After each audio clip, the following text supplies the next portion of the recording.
Ito hong mga shipping lines na ito, ano ang kanilang contribution sa problema? Ay, sila yung pinakamalaking problema. Sila yung pinakamalaking problema kasi, di ba, ganito yun, medyo, madaming technicalities, no?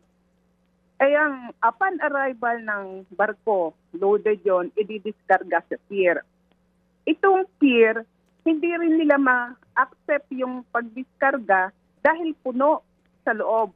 So, problema na yon nung dalawa. Pagtapos namin ng clearing sa customs, lahat ng documentation, that will be the time namin ilalabas supposedly. Pag nalabas namin, saka namin dadalhin sa consignee to unload sa warehouse. Pero pagkatapos ma-unload, yun ang pinakamalaking problema. Yung empty container, hindi namin ma-return because no space on container yard available. It takes a week, 2 weeks, so ang laking nawawala para sa amin at ang laki ng kasalanan na nga nila na hindi kami makasauli ng MP, yet sinisingil pa kami ng detention charges. Kaya sila yung number one dito namin, ang pinakamalaking problema.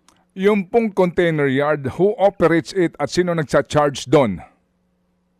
That is an extended facilities of the shipping line. Okay, so ito po ang inyo pong concern ngayon. Ano? May kumikita dito. Sino may pinakamalaking kita?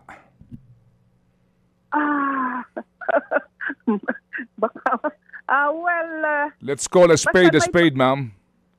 Basta may problema, may kumikita.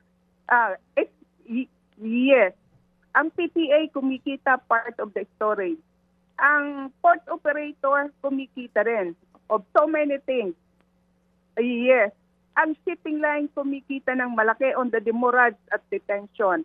Ang CY, of course, ang dami nilang mga hinihingi. Kung kami para lang makasauli kami, mayroong mga extra fees kaming binibigay, mga 2,000 hanggang 4,000 para lang masauli yung empty namin para kami makabiyahe at makapag-serve uli sa aming mga kliyente.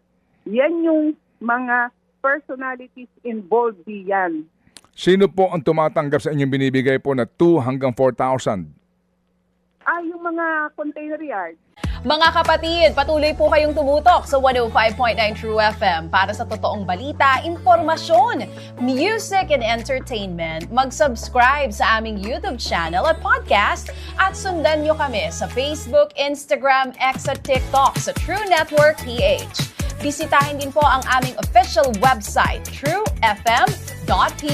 At panoorin din kami sa True TV Signal, Channel 19. Kami po ang 105.9 True FM.